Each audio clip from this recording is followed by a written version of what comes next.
Assim o texto do Evangelho em Mateus 26, a partir do verso 17. No primeiro dia da festa dos pães asmos, vieram os discípulos a Jesus e lhe perguntaram: onde queres que te façamos os preparativos para comeres a Páscoa? E ele lhes respondeu: ide à cidade per com certo homem e dizei-lhe: o mestre manda dizer, o meu tempo está próximo, em tua casa celebrarei a Páscoa com os meus discípulos. E eles fizeram como Jesus lhes ordenara e prepararam a Páscoa. Meus irmãos, em Êxodo, no capítulo 12, nós temos o registro histórico da primeira Páscoa. Primeira Páscoa, quando ela foi instituída pelo Senhor, através de Moisés como profeta de Deus, ainda na terra do Egito, a terra ou a casa da servidão. Os israelitas, quando celebraram a primeira Páscoa, permaneciam ainda debaixo do jugo da servidão, eram escravos de Faraó, mas a partir daquela Páscoa, eles foram libertados daquele terrível jugo. Deus enviou o profeta Moisés, seu servo, e ordenou, através de Moisés, que Faraó libertasse o seu povo. Faraó, deixe o meu povo ir ao deserto para ali oferecer sacrifícios a mim e me adorar. Eu sou o Senhor, o Deus de Abraão, de Isaque e de Jacó. Nós sabemos a história. Faraó endureceu o seu coração e Deus então cumpriu a sua palavra, enviando contra Faraó e o Egito 10 pragas. A cada praga, Faraó recuava, mas logo em seguida ele endurecia. E o Senhor, praga por praga, demonstrou o seu poder e libertou o seu povo. Não foi Moisés que libertou Israel. Moisés foi o porta-voz do libertador. Quem libertou Israel foi Cristo, o anjo da aliança, que apareceu a Moisés na sarça ardente. Foi ele que poderosamente tirou Israel do Egito. E este mesmo anjo da aliança, quando se fez homem, veio para nos libertar de um cativeiro pior do que o cativeiro do Egito, o cativeiro de Satanás, que através de seu poder, usando os nossos pecados, usando a nossa própria corrupção, nos mantinha debaixo de uma dura cerviz, de um terrível grilhão. Na Páscoa primeira, Deus ordenou que cada família tomasse um cordeiro, que o cordeiro fosse morto, que o chefe da família pegasse o sangue do cordeiro e passasse nos umbrais, nas vergas das portas, para que quando o anjo destruidor enviado por Deus viesse ao Egito, ele fizesse uma Páscoa. A palavra Páscoa quer dizer passar por cima. Ele passasse por sobre a casa do povo de Deus, para que eles não fossem destruídos pela assolação que matou todos os primogênitos do Egito, tanto de homens quanto de animais. O anjo vingador não tocou em nenhum dos israelitas que creram na palavra de Deus, que sacrificaram o cordeiro pascal, que junto com as suas famílias, na noite daquele dia, comeram pães sem fermento, porque não era hábil o tempo para que os pães fermentassem, com ervas amargas, que eram memorial dos 400 anos de cativeiro, do amargo cativeiro egípcio. Meus irmãos, aquela refeição não era uma refeição comum, mas era um culto, porque naquele momento também em que eles comiam o cordeiro, a ordem é que eles adorassem a Deus, se prostrassem e cultuassem a Deus em família, até que no raiar daquele dia, todos eles preparados, alimentados, protegidos, saíssem tranquilamente do Egito, sem levantar uma arma, sem levantar uma lança, guiados pelo Senhor para adorá-lo no Monte Sinai.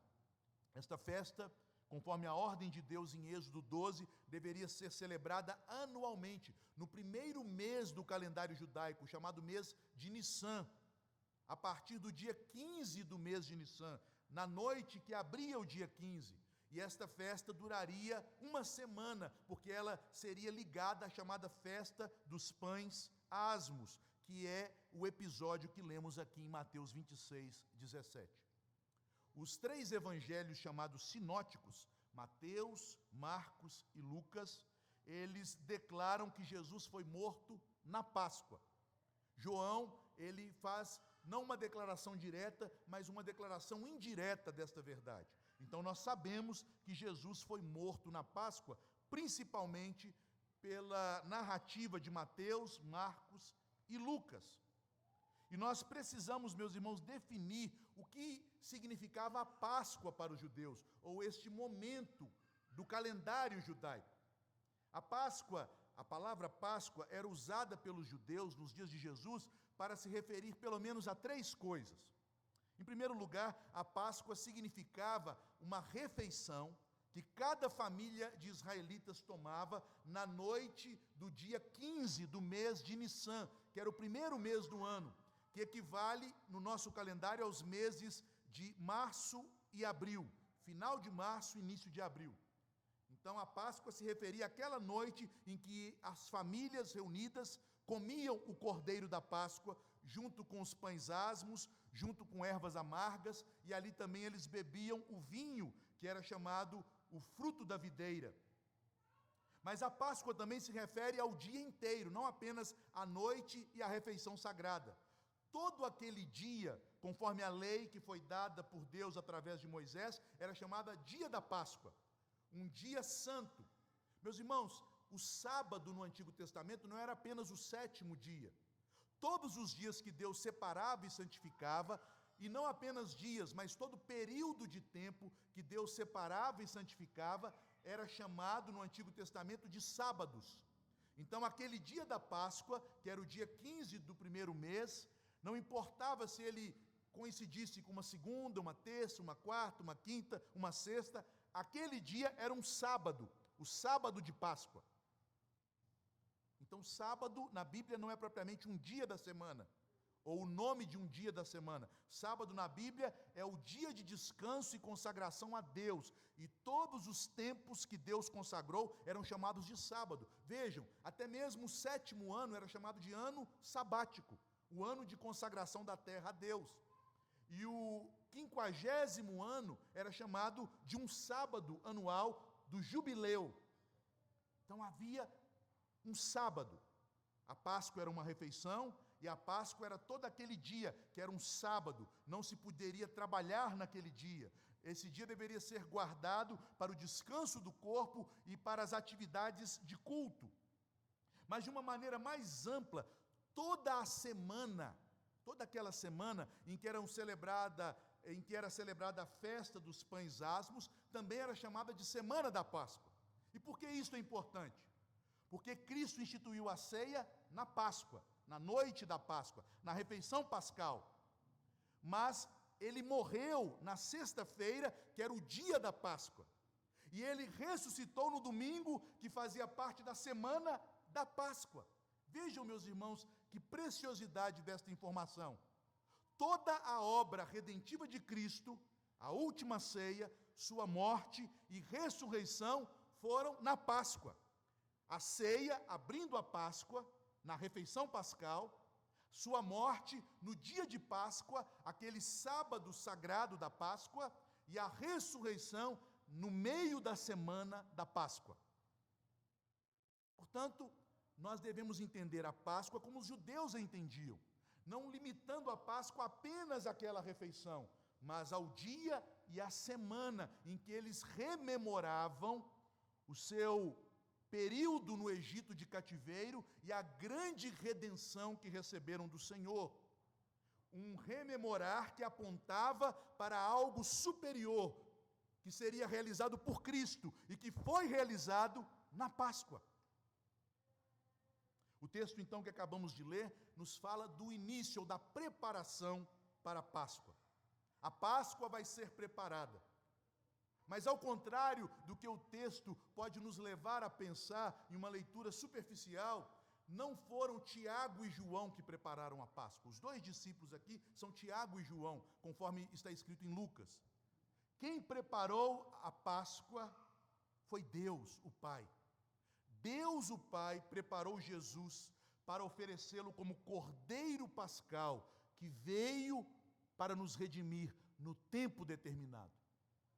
Esta é a verdade que começa a aparecer neste texto e que ficará muito clara quando Jesus celebrar esta Páscoa na última ceia e principalmente quando Jesus, no dia da Páscoa, se entregar como Cordeiro de Deus que tira o pecado do mundo. Deus preparou Jesus como Cordeiro pascal, oferecido por nós no tempo oportuno, no tempo de Deus. Vejam, meus irmãos, primeiramente o verso 17, que diz: no primeiro dia da festa dos pães asmos, os discípulos perguntam a Jesus: onde queres que te façamos os preparativos para comeres a Páscoa? Neste versículo, nós temos esta preparação da Páscoa, a preparação do sacrifício, não daquela Páscoa que foi instituída por Moisés, mas aqui, mesmo que os discípulos ainda não estivessem plenamente conscientes, nós temos a preparação de uma nova Páscoa, a Páscoa da nova aliança, que é Cristo, e que é simbolizada na Santa Ceia. O primeiro dia da festa, do qual faz menção o texto, não é ainda o dia da Páscoa, porque, meus irmãos, os hebreus contam o dia diferente de nós. Os judeus, eles não tinham como saber as horas, eles não tinham relógios, eles conheciam o tempo e as horas de um dia pelo sol. Então, o dia para eles não era contado de meia-noite a meia-noite, mas de 6 horas da tarde a 6 horas. Quando o sol se punha, aquele dia terminou e um novo dia começava. Portanto, o dia 14, que era o dia da véspera do feriado da Páscoa, do sábado da Páscoa, era um dia também já consagrado na lei para preparar a Páscoa. O cordeiro não era morto no dia da Páscoa, porque vejam, se ele tinha que ser comido na noite do dia 15, e o dia 15 começava às 18 horas, ele tinha que ser morto no dia 14. Então, no dia 14, todo o fermento já era retirado das casas. Isto está escrito em Êxodo 12, 18. O fermento já não podia estar nas casas. E eles retiravam o fermento, não apenas o guardando em outro local para ser consumido depois. O fermento tinha que ser queimado. Os judeus queimavam tudo aquilo que estava fermentado. Além disso, naquele dia 14, que era o dia de preparação para a Páscoa, que já começavam todos eles a se colocarem a postos para comerem a refeição pascal e para guardarem a semana de comemoração da Páscoa, a semana da festa dos pães asmos, naquele dia o cordeiro haveria de ser morto. Exatamente na tarde daquele dia, na terceira hora do dia, que era uma hora da tarde, eles tomavam o cordeiro, levavam ao templo, e no santuário, um dos sacerdotes sacrificava aquele cordeiro como uma oferta pacífica, próprio para a Páscoa, e o pai da família o levava para a sua casa para prepará-lo, de modo que no começo da noite ele estivesse pronto e eles pudessem então comer a refeição. Esta pergunta dos discípulos de Jesus, portanto, ela é feita no dia 14, no dia que antecede a Páscoa e que, conforme a lei, era o dia dos preparativos, conforme também podemos ler tanto em Êxodo 12, quanto também em Números 9, verso 3. Marcos nos informa que esse dia anterior também era considerado parte da celebração da Páscoa, exatamente porque, já que o cordeiro seria servido naquela noite que inaugurava a Páscoa, ele teria que ser morto naquele dia anterior. Em Marcos, nós podemos ler claramente no capítulo 14, na primeira parte do verso 12, esta informação. Diz assim o evangelista Marcos: e no primeiro dia da festa dos pães asmos, quando se fazia o sacrifício do cordeiro pascal. Então, os judeus consideravam, inclusive, o dia da véspera parte da Páscoa. É interessante que nós temos algo similar em nossa cultura, o dia 24 de dezembro. O dia 24 de dezembro não é o Natal, mas as famílias que comemoram o Natal, geralmente na transição do dia 24 para o dia 25, preparam o Natal no dia 24.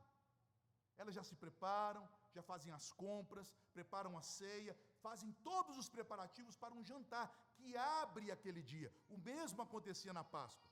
No dia 14, que antecedia o dia 15 de Nissan, que era o dia da Páscoa, como a refeição era tomada no final de um dia e início do outro, eles preparavam tudo para aquele dia. E a mais importante preparação, conforme está em Marcos 14, 12, era o sacrifício do cordeiro pascal. O cordeiro era sacrificado na véspera da Páscoa.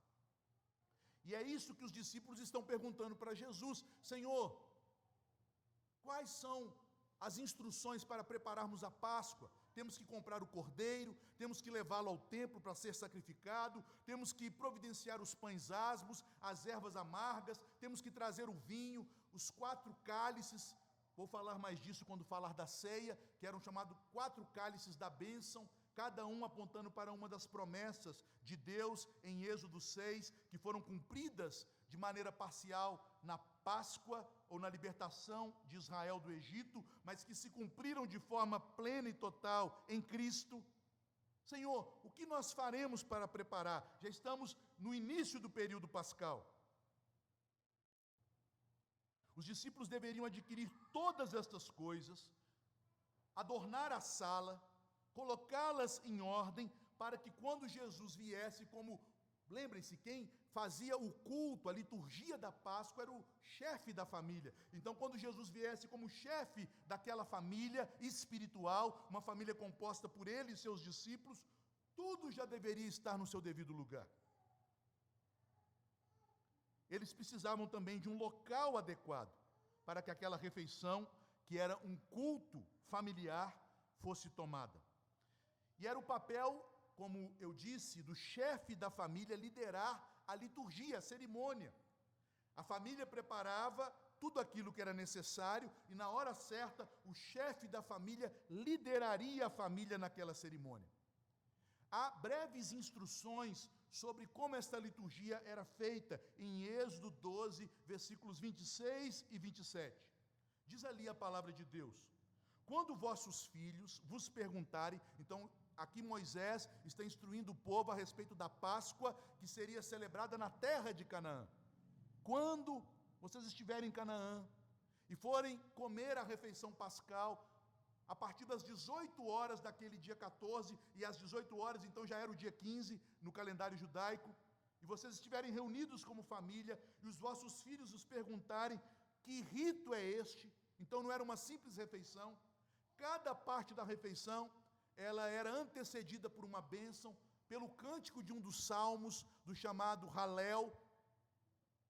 E os filhos então, as crianças perguntarem: por que vocês estão fazendo isso? Papai, por que nós estamos comendo estes pães, estas ervas, este cordeiro? Por que destas 4 taças de vinho? Respondereis, diz Moisés: é o sacrifício da Páscoa ao Senhor, que passou por cima das casas dos filhos de Israel no Egito, quando feriu os egípcios e livrou as nossas casas. Então o povo se inclinou e adorou. Perceba, é um culto. Infelizmente, nossas tradições cristãs foram totalmente absorvidas pela parte social. Até o culto na igreja, em muitas igrejas, viraram mais um encontro social do que um culto. Quanto mais nas casas dos crentes. É rara a família que, numa noite de Natal, se reúna para cultuar a Deus. A maioria se reúne para encher a pança. Mas vejam, a Páscoa era um culto.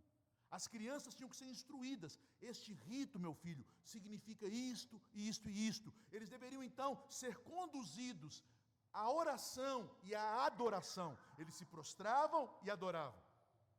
Era uma refeição com valor sacramental. A Páscoa é um dos 2 principais sacramentos do Antigo Testamento. O primeiro é a circuncisão, que estabelece a entrada de alguém no povo de Deus. E a Páscoa, semelhante à ceia, era o sacramento de comunhão e permanência como parte do povo de Deus. Durante a celebração, como eu disse aos irmãos, cada etapa era acompanhada do cântico de um dos salmos do chamado Halel, que são os salmos que apontam para o Messias, os salmos que vão do 113 ao 118, e o salmo 118 fechava a cerimônia. Então, o chefe da casa a cada momento, abençoava um alimento, oferecia à sua família, eles cantavam um salmo, vinha outro alimento, ele oferecia à sua família, cantava outro salmo. Nós brasileiros não temos esse tipo de cultura de servirmos os alimentos separadamente, né? Acho que foram as mulheres brasileiras que instituíram colocarmos tudo num prato para dar menos louça. Mas as culturas antigas têm esse costume. Serve-se um alimento, come-se aquele alimento, serve-se outro, come-se, não se faz um mexidão, né, como nós gostamos, nós brasileiros, né? Eu gosto de misturar angu com feijão, farinha, a gente gosta disso, nós crescemos comendo assim, mas lá não, cada alimento tinha um fator simbólico que apontava para aquilo que Deus fez pelo seu povo, e em cada daqueles momentos, o pai da família explicava o êxodo, explicava o símbolo que estava ali naquele alimento, e eles comiam e louvavam o Senhor. Tudo isso deveria estar preparado para que quando Jesus chegasse, como aquele líder espiritual, cabeça daquela família de discípulos, ele pudesse instruí-los na Páscoa, pudesse conduzi-los na instrução acerca das verdades sobre a redenção que Deus conquistou para o seu povo. E o texto fundamental na celebração da Páscoa era Êxodo 6, 6 e 7, texto que nós lemos hoje.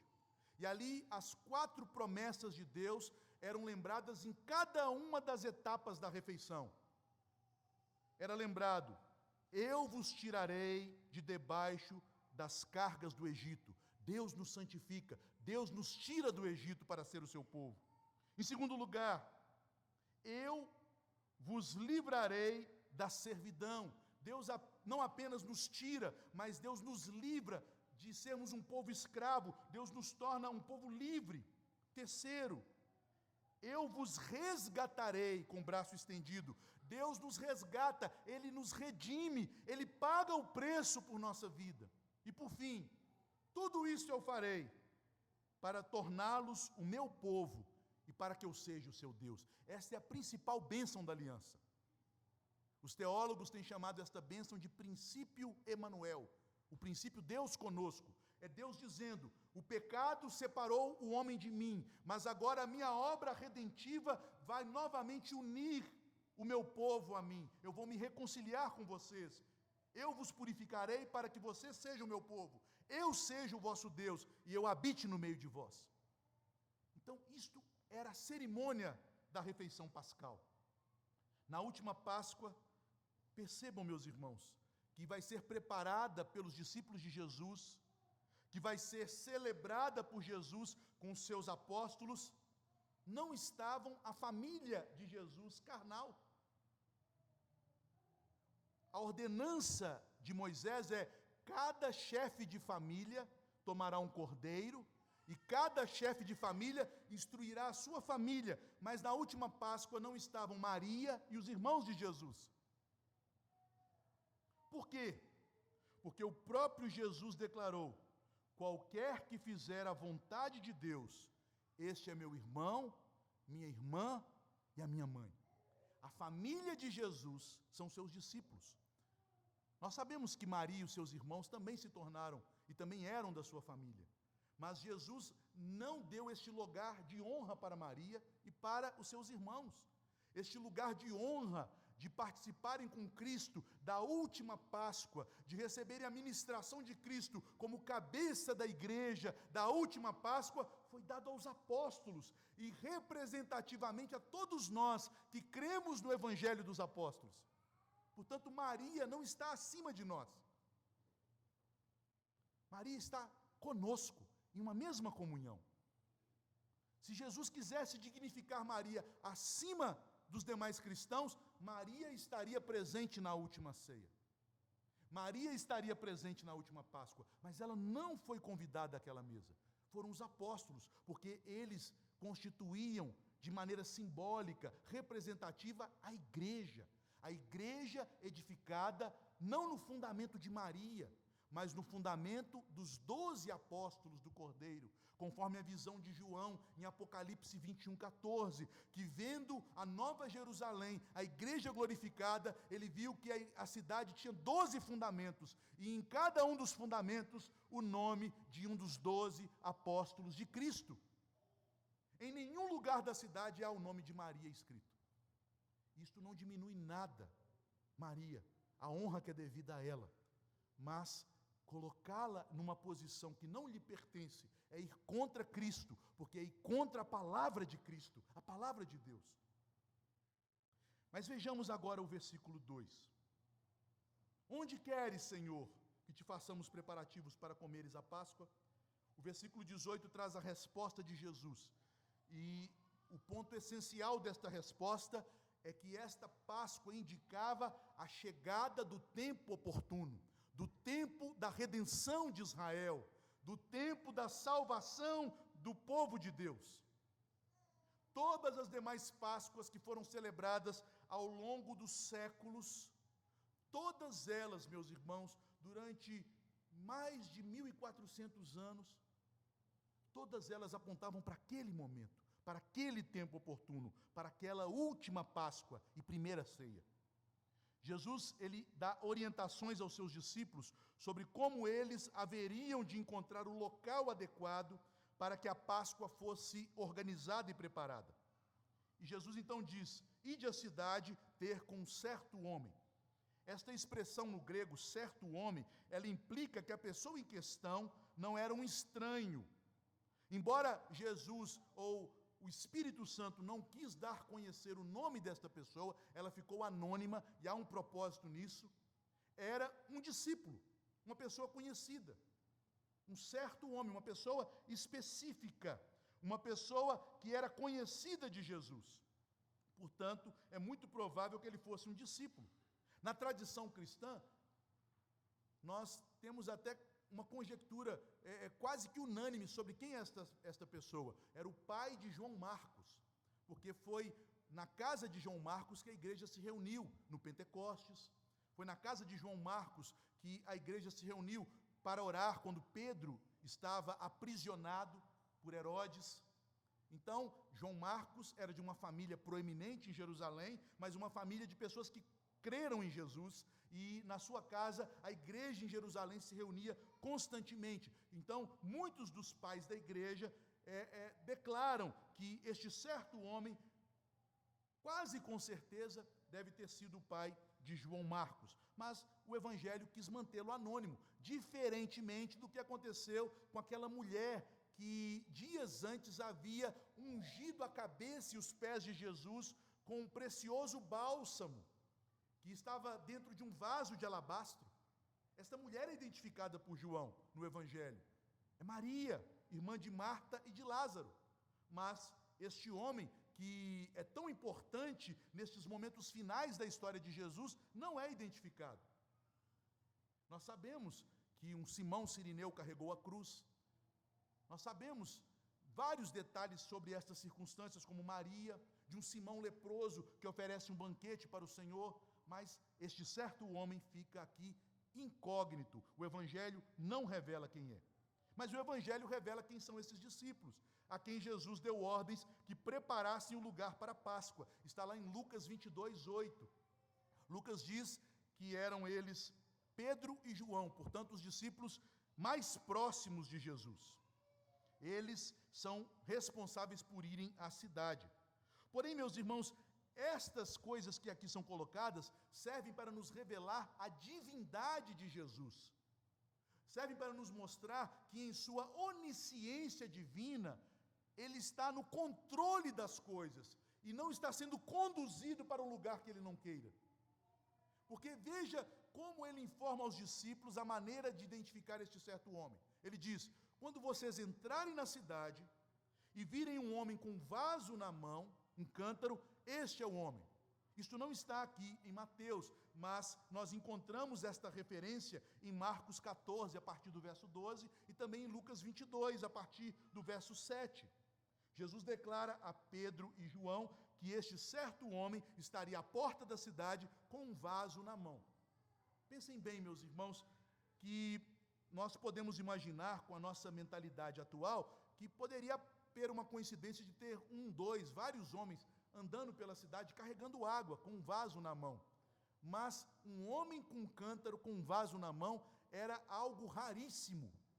Era o mesmo que eu dissesse assim: meu irmão, para você identificar esta pessoa, vá até um lugar mais movimentado de Montes Claros, o nosso shopping aqui do centro, e na frente do shopping você vai ver uma pessoa de calça de moletom, meio-dia, com sol quente e uma jaqueta de couro. Esta pessoa vai te mostrar o lugar. Isso é muito inusitado. Qual a chance de você achar mais de um homem com uma calça de moletom e uma jaqueta de couro, meio-dia, em frente do shopping popular? Porque, meus irmãos, na época de Jesus, os homens não carregavam água. Este era um dever das mulheres. Não é assim que nós encontramos vários textos, como por exemplo em João 4, da mulher samaritana que ia ao poço pegar água, e o texto então nos informa que era costume das mulheres irem ao poço pela manhã, mas aquela mulher, por causa de sua vida imoral, ela ia em outro horário. Não é assim também que nós encontramos a história de Jacó, que chegando em Padã Arã, encontra sua futura esposa diante do poço? Raquel está no poço. Também o Damasceno Eliezer, amando de Abraão, quando chega na mesma terra de Padã Arã, ele não encontra Rebeca pegando água no poço. Então esta era uma atividade feminina. Os homens cuidavam das atividades agrícolas, das atividades da criação dos animais, das atividades bélicas do exército, da defesa da cidade, mas era algo até desonroso para um homem ser visto pelas ruas de uma capital como Jerusalém, ainda mais naqueles dias em que a cidade estava fervilhando de gente para a Páscoa, carregando um vaso na cabeça, um cântaro cheio de água. Então Jesus dá uma informação inusitada e extremamente precisa. Chegando à porta da cidade, o local mais movimentado, vocês vão ver um homem com um cântaro. Este é o homem. Vão até ele. Aproximem-se dele. Jesus, meus irmãos, percebam que com este detalhe, ele quer mostrar para os seus discípulos que ele sabe exatamente cada passo que ele vai tomar até a cruz. Que nada está fugindo do seu controle, que nada está fora dos seus planos. Porque aquele que conhece os detalhes ínfimos, não há de conduzir e controlar as coisas maiores e mais importantes. Aquele que cuida dos pardais, não cuida dos filhos. Ele anteviu, porque ele é onisciente. E aqui somente Mateus relata esta declaração de Jesus. E quando encontrarem este homem, vocês vão dizer a ele: o meu tempo está próximo. Esta declaração só aparece no Evangelho de Mateus. E é muito interessante, porque a palavra tempo usada aqui é uma palavra grega que não significa o tempo cronológico, não é cronos, que é uma palavra grega, o tempo do relógio, mas significa o tempo de Deus, o tempo oportuno, o kairos. O kairos, o tempo de Deus, o tempo da ação de Deus, o tempo dos céus intervir na história, está pronto, está próximo. Aproximava-se rapidamente o tempo para o qual Jesus veio ao mundo, o tempo determinado por Deus antes dos tempos eternos, o tempo prometido a Abraão, a Isaque e Jacó, o tempo simbolizado e apontado pelo Cordeiro da Páscoa, o tempo do Redentor nos purificar de nossos pecados. Um comentarista do Novo Testamento diz o seguinte a respeito desta declaração de Jesus aqui registrada por Mateus. Jesus está dizendo que ele, como sacrifício de Deus, estava prestes a oferecer a si mesmo como um ato de redenção, que era comemorado pela Páscoa. Era necessário que Jesus comesse a refeição da Páscoa com seus discípulos na noite anterior em que ele se entregaria para ser a refeição pascal pelos seus discípulos. Eles comeriam a Páscoa, seriam instruídos sobre o real significado da Páscoa, superior à libertação do Egito, da Páscoa que apontava para a cruz, e no outro dia ele se ofereceria como a Páscoa. É por isso que na Páscoa ele toma o pão e diz: este é o meu corpo. Ele toma o cálice e diz: este é o meu sangue. E ele usa um verbo para aquele ato, para aquele culto, para aquele momento de adoração. Ele diz: a este homem vocês falarão que em tua casa celebrarei a Páscoa. Vejam que o verbo foi traduzido no futuro, mas na língua original, este verbo está no presente do indicativo. Se fôssemos traduzi-lo literalmente, em tua casa celebro a Páscoa. Os intérpretes e especialistas da língua grega chamam esse tipo de uso do futuro na forma presente como uma forma de presente profético. Esta é a forma técnica de falar deste uso que Jesus às vezes faz de um verbo no presente para apontar para um evento no futuro. É um presente profético, dá a ideia de que, com certeza, de acordo com a minha ordem, isto haverá de se cumprir. Esta Páscoa será celebrada. O tempo chegou, nada pode adiar, nada pode impedir, nada pode, de forma alguma, deter o plano de Deus de salvar o seu povo. Eu celebrarei, eu celebro. Embora seja futuro, na perspectiva de Jesus, já é algo realizado. Assim como ele tem poder para antever um homem andando com um vaso na porta da cidade, antes do evento acontecer, ele é aquele que desde os céus já podia antever a cruz.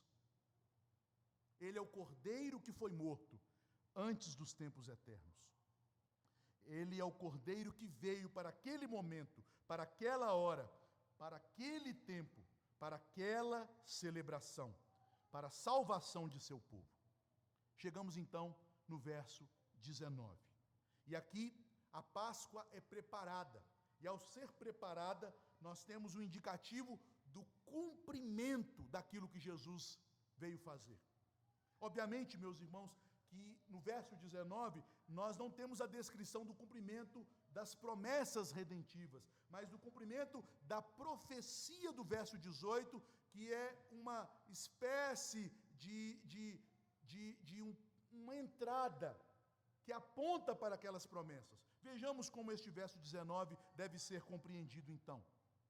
Veja que o versículo nos informa que os discípulos, Pedro e João, fazem tudo conforme a ordem do seu Senhor. E isto aponta para o fato de que a predição detalhada de Jesus se cumpriu literalmente. Eles foram, chegaram à porta da cidade, e o que eles viram? Um homem com vaso. Foram até o shopping ali no centro, o que eles viram? Uma pessoa no sol quente, de moletom e jaquetão. O que Jesus falou aconteceu. Chegaram para aquela pessoa, só pode ser esse, só tem ele com vaso. Homem, o Senhor, o Mestre, diz que você vai nos mostrar o lugar onde a Páscoa dele deve ser preparada, porque o tempo já está próximo. O homem então os conduziu, conforme nós podemos ler em Marcos e Lucas, Mateus não nos dá o detalhe, e os levou para um amplo salão, mobiliado, limpo, preparado, com tudo aquilo que era necessário para a Páscoa. Os discípulos, nos informa de maneira mais resumida Mateus, eles fizeram como Jesus lhes ordenara, porque tudo que Jesus disse que aconteceria, aconteceu. Eles encontraram aquele homem ouviu a palavra que Jesus os mandou dizer e lhes conduziu para a sala que fora preparada para a última Páscoa e para a primeira ceia. Todos estes pequenos detalhes registrados no Evangelho ensinam que toda palavra que sai da boca de Cristo é verdadeira, se cumpre. Este texto é colocado aqui para nos ensinar esta lição. Nenhuma palavra que Cristo proferiu haverá de cair. Mais ainda, nos dias de Moisés, a palavra de Moisés se cumpria, porque Deus falava por meio dele, mas aquilo que Moisés falou ainda carecia de aperfeiçoamento, de complemento, mas agora com Cristo, a palavra não apenas se cumpre, ela se cumpre e é perfeita. Deus preparou de forma cabal o modo de realizar as suas promessas. Assim como ele preparou uma sala para que Cristo celebrasse a ceia, ele preparou uma cruz para que Cristo se entregasse por nós, para nos redimir. Tudo foi preparado. Tudo foi feito para que o que Deus disse não caísse por terra.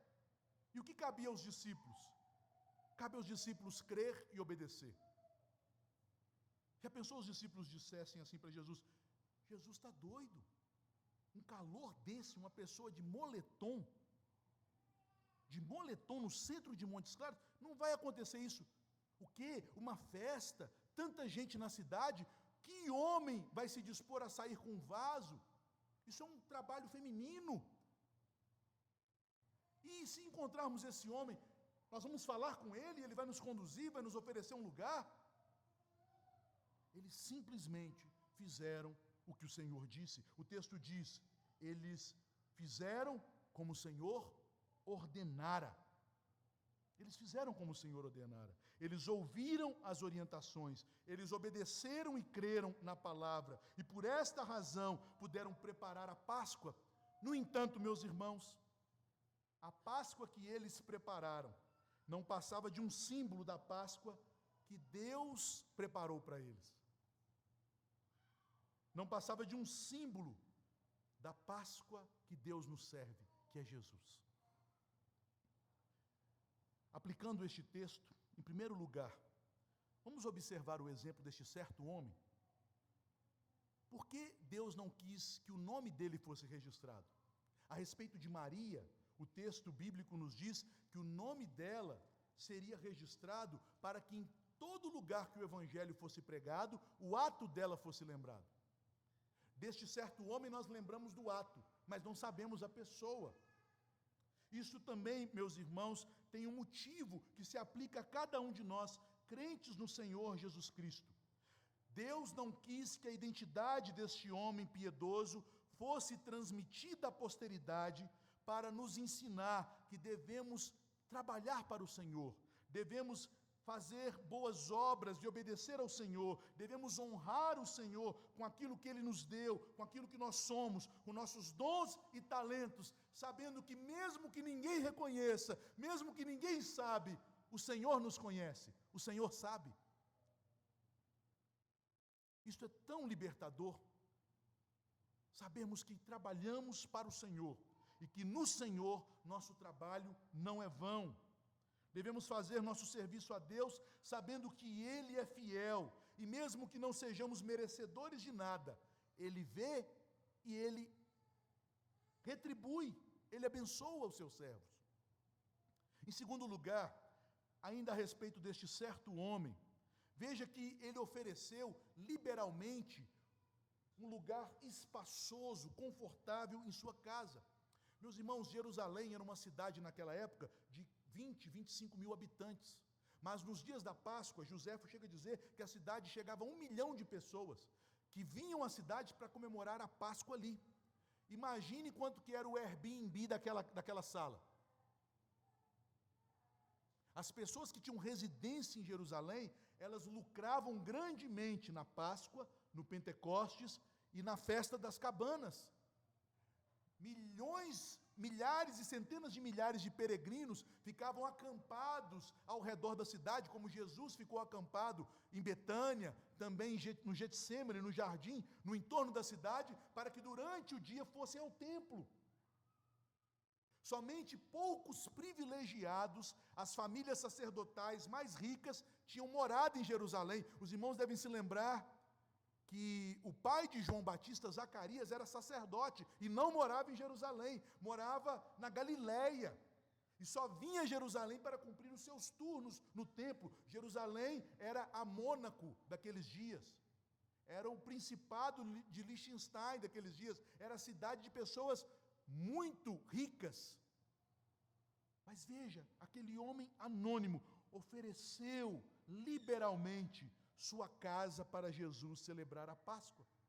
De igual modo, meus irmãos, quando Cristo, pelo seu Espírito e pela sua palavra, vem até nós e nos pede a nossa casa, nós devemos oferecê-la. E aqui eu não estou falando de teologia da prosperidade, aqui eu estou falando do seu coração. quando Jesus vem à porta e bate, quando ele diz: filho meu, dá-me o teu coração, você deve abandonar tudo aquilo que você ama e entronizar Cristo no seu coração. Filho meu, dá-me o teu coração.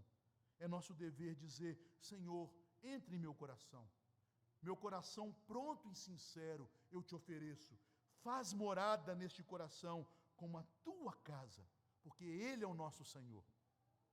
Em terceiro lugar, meus irmãos, Jesus foi para aquele lugar preparado, para aquele lugar que pela sua autoridade e provisão estava pronto, junto com os seus discípulos. Isso nos ensina algo importante. Se Jesus habita no seu coração, você está pronto a ter uma vida de comunhão com os discípulos de Jesus. No coração onde Jesus mora, tem que ter espaço para os discípulos dele. Se você diz que ama Jesus e não ama o seu irmão, é porque você não ama Jesus. É isto que a Bíblia ensina.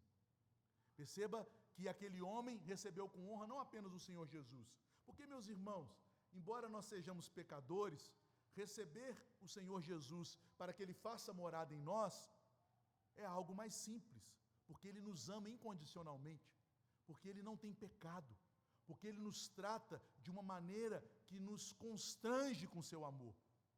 Mas receber os discípulos, e veja que aquele homem esteve disposto, até mesmo alguns momentos antes da última ceia, a acolher em sua casa Judas, demonstrando que nosso coração deve estar disposto, se amamos a Jesus, a amar os irmãos e até falsos irmãos.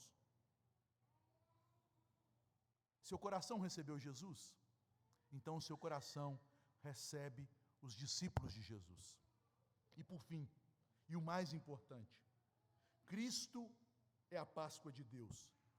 Os discípulos prepararam um ambiente para que eles fossem instruídos sobre algo superior que Deus preparou para eles. E o que Deus preparou para os discípulos foi o Cordeiro puro, sem mácula, o Filho de Deus que se fez homem para viver uma vida sem pecado, a fim de que quando ele se oferecesse na cruz, seu sacrifício fosse aceito pelo Pai, para fazer a expiação da nossa culpa, a propiciação do nosso pecado. Ele não foi morto, meus irmãos. Ele não foi morto. Não foram os homens que o mataram. Ele foi entregue, ele foi preparado pelo Pai. E mais do que isto, ele a si mesmo se ofereceu por amor de nós. Ele conhecia os detalhes. Ele conhecia o homem que estava com um cântaro na porta da cidade. E ele conhecia também o homem que com um beijo entregaria às autoridades. Ele conhecia a cruz na qual ele seria oferecido por nós. E ele conhecia a vitória nos céus, para que todos nós estivéssemos onde ele está. Que Deus nos avive no Santo Evangelho. Que Deus nos leve a perceber quão bondoso é Ele, quão grandes são as coisas que Ele tem preparado para nós em Cristo. Às vezes nós murmuramos por coisas tão pequenas e esquecemos daquelas que são tão grandes. Às vezes nós ficamos lamentando pelos percalços de nossa vida e esquecemos do que Deus preparou para nós em Cristo Jesus. Que Deus nos abençoe. Vamos ficar de pé, vamos orar.